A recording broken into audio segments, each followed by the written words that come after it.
প্রিয় দর্শক, এবারে আমরা আলী খান ইসলামী সমাজ কল্যাণ সংস্থা এর 15 পারা হিফজুল কোরআন প্রতিযোগিতা নিয়ে কিছু আলোচনা পেশ করবেন আলী খান ইসলামী সমাজ কল্যাণ সংস্থা এর সুনামধন্য সেক্রেটারি জনাব আলিমুদ্দিন সাহেব।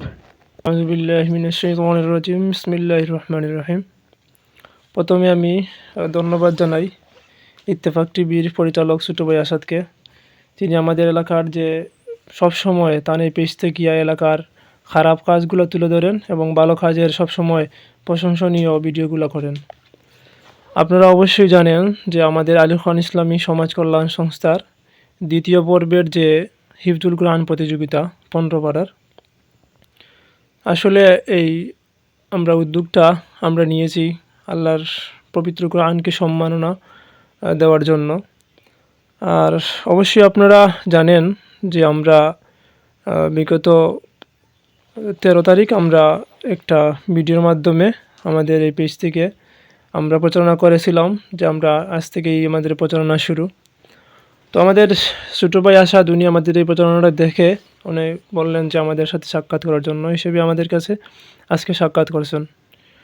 তো আমরা এই যে উদ্যোগটা নিয়েছি, আসলে আমাদের ব্যক্তিগত এই উদ্যোগটা যে সফল হবে বা এরকম করা যাবে এরকম কোনো কিছু আমাদের দ্বারা সম্ভব নয়।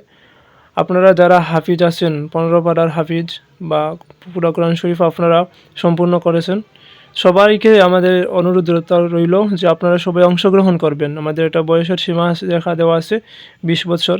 তো আপনারা অংশগ্রহণ করবেন। অংশগ্রহণ করাটাই হচ্ছে তো সবচেয়ে বড়, এবং এটা কীভাবে সুন্দর করা যায় এবার এটা আমরা কীভাবে সুন্দর করতে পারবো এই পরামর্শ এবং আপনার অংশগ্রহণ করাটাই হচ্ছে সবচেয়ে বড় বিষয়। এই বিষয়ে নিয়ে এই বলে আমার বক্তব্য শেষ করলাম। আসসালামু আলাইকুম। প্রিয় উপস্থিতি, এতক্ষণ আমরা আলোচনা শুনছিলাম আলী খান ইসলামী সমাজ কল্যাণ সংস্থার সুনামধন্য সেক্রেটারি সাহেবের কাছ থেকে।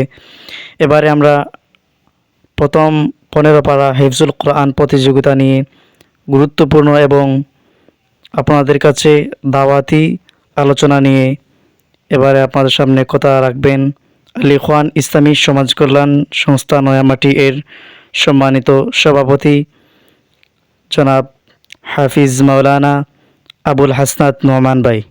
এবারে প্রথম 15 পারা হিফজুল কোরআন প্রতিযোগিতা নিয়ে দাওয়াতি আলোচনা পেশ করবেন হাফিজ মাওলানা আবুল হাসনাত নোমান ভাই। أعوذ بالله من الشيطان الرجيم. بسم الله الرحمن الرحيم.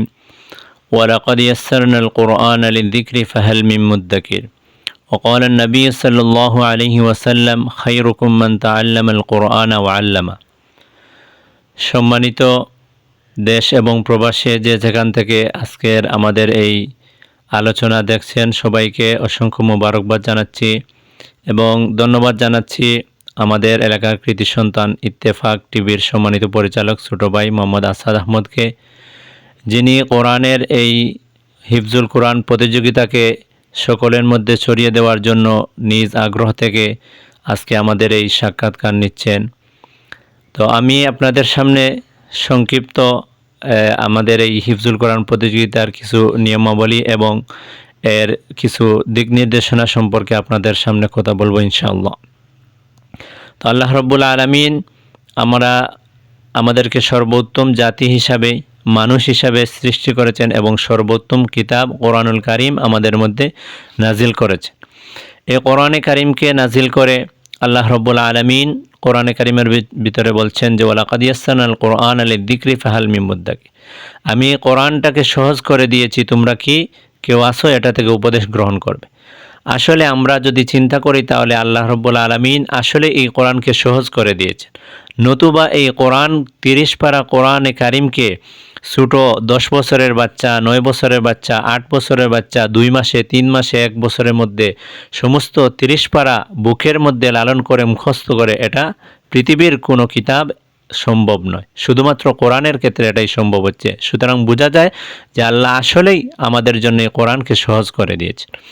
দ্বিতীয় আল্লাহ নবী সাল্লাল্লাহু আলাইহি ওয়াসাল্লাম বলছেন যে খায়রুকুম মান তাআল্লামাল কোরআন ওয়া আল্লামা, তোমাদের মধ্যে সর্বোত্তম ওই ব্যক্তি যে নিজে কোরআন শিক্ষা করে এবং অন্যকে শিক্ষা দেয়। সুতরাং এই কোরআন যারা শিক্ষা করে, যারা কোরআনের হাফিজ হয়, এরাই হচ্ছে সর্বোত্তম, এবং এই কোরআন যারা শিক্ষা দেয় তারাই হচ্ছে সর্বোত্তম। তাদেরকে সম্মানিত করার জন্য এবং তাদেরকে অনুপ্রাণিত করার জন্য, কোরআনের কারিমের মর্যাদাকে সম্মান দেওয়ার জন্য আমরা এই হিফজুল কোরআন প্রতিযোগিতার আয়োজন করতে যাচ্ছি। সম্মানিত উপস্থিতি, তো আমরা এই কোরআনে কারিমের আলোচনা, এই কোরআনে কারিমের দাওয়াত, এই হিফজুল কোরআন প্রতিযোগিতা আমাদের সকলের মধ্যে ছড়িয়ে দেওয়া উচিত। এজন্য যে আমরা এই কোরআনের একটা দাওয়াত অন্যের কাছে পৌঁছে দিলাম। এই কোরআনের দাওয়াত আমরা যার মাধ্যমে পৌঁছে দেব, সে কোরআন এর হাফিজ হবে, উৎসাহিত হবে। সে একটি আয়াত যদি পড়ে, এর একটি সওয়াবও আমাদের দাওয়াতের কারণে আমরা পাবো ইনশাআল্লাহ।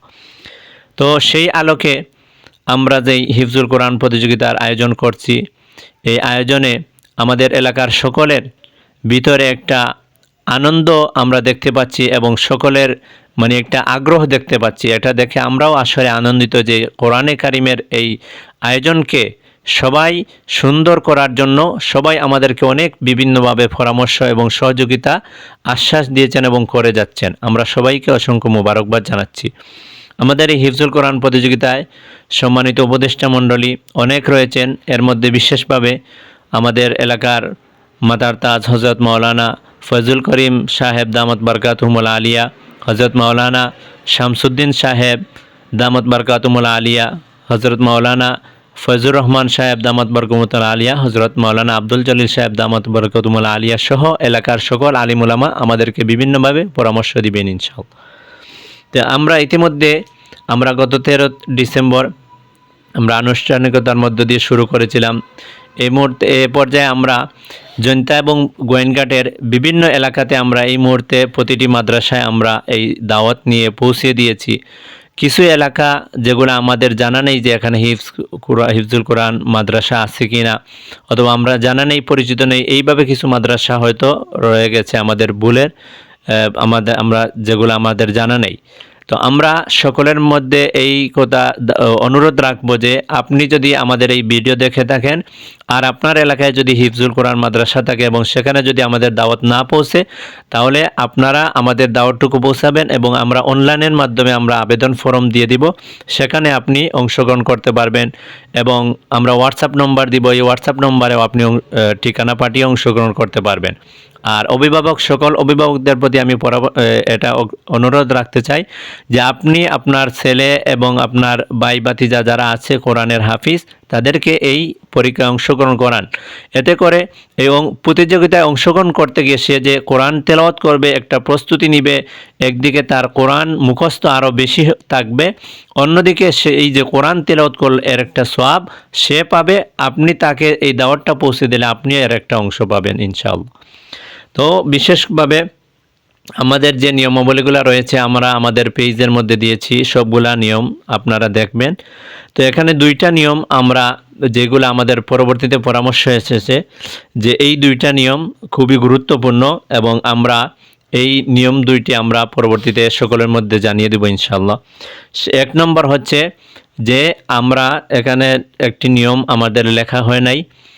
তো একটি নিয়ম হচ্ছে যে এখানে জাতীয় এবং আন্তর্জাতিক পর্যায়ে পুরস্কারপ্রাপ্ত কোনো হাফিজ অংশগ্রহণ করতে পারবে না। যেহেতু এটা আমাদের শুধুমাত্র জৈন্তা গোয়েনঘাটের, সেজন্য এখানে যদি এরকম আন্তর্জাতিক পর্যায়ে বা জাতীয় পুরস্কারপ্রাপ্ত কোনো হাফিজ আসে, তাহলে অন্যান্য হাফিজরা তারা বলবে, তাদের মনে সেই আগ্রহ থাকবে না। তারা মনে করবে যে উনি প্রথম হয়ে যাবে, আমরা সেখানে গিয়ে তো আমার কোনো ফায়দা হবে না। তো এই জন্য আমরা এই একটা নিয়ম যে আন্তর্জাতিক এবং জাতীয় পর্যায়ে যারা পুরস্কারপ্রাপ্ত তারা এই পরীক্ষায় অংশগ্রহণ করতে পারবে না। আর দ্বিতীয়ত একটি নিয়ম হচ্ছে যে আমরা এই যে হিফজুল কোরআন প্রতিযোগিতা হবে ওই দিনই আমরা ফলাফল ঘোষণা করব, আর পুরস্কার আমাদের আল ইখওয়ান ইসলামী সমাজ কল্যাণ সংস্থার যেই তাফসির মাহফিল হবে সেখানে আমরা প্রদান করব। আর সর্বোপরি আমি দেশ বিদেশের সকল প্রবাসী ভাইদেরকে আমি অনুরোধ রাখব, আপনাদের অবস্থান থেকে এই কোরআনের আয়োজনকে সাফল্যমণ্ডিত করার জন্য আপনারা আপনাদের অবস্থান থেকে যতটুকু সম্ভব সহযোগিতা করবেন এবং দোয়া করবেন। আর সকলের প্রতি অনুরোধ, আপনারা এই ভিডিওটাকে আপনারা সকলের মধ্যে কোরআনের দাওয়াত পৌঁছে দেওয়া, এই নিয়তে, সওয়াবের নিয়তে আপনারা এই সকলের মাধ্যমে পৌঁছে দেওয়ার জন্য আপনারা শেয়ার করবেন। আর সবাইকে মুবারকবাদ জানাচ্ছি। আর আমাদের এই মাহফিলটা যেন সুন্দরভাবে সম্পন্ন করতে পারি, আমরা সকলের কাছে দোয়া চাই। আল্লাহ হাফিজ। আসসালামু আলাইকুম রহমতুল্লাহ। আসসালামু আলাইকুম। আলিখন ইসলামী সমাজ কল্যাণ সংস্থা নয়ামাটি কর্তৃক আয়োজিত প্রথম 15 পারা হিফজুল কুরআন প্রতিযোগিতা 2025 ইংরেজির যে আয়োজন হয়েছে, সেই আয়োজনটা যাতে সুন্দর ও সফল হোক এবং সব ছাত্রদের বা সব হাফিজদের উপস্থিতি থাকার জন্য অনুরোধ জানাচ্ছি এবং এই আয়োজনটি সুন্দর ও সফল হোক, এই বলে আমার বক্তব্য শেষ।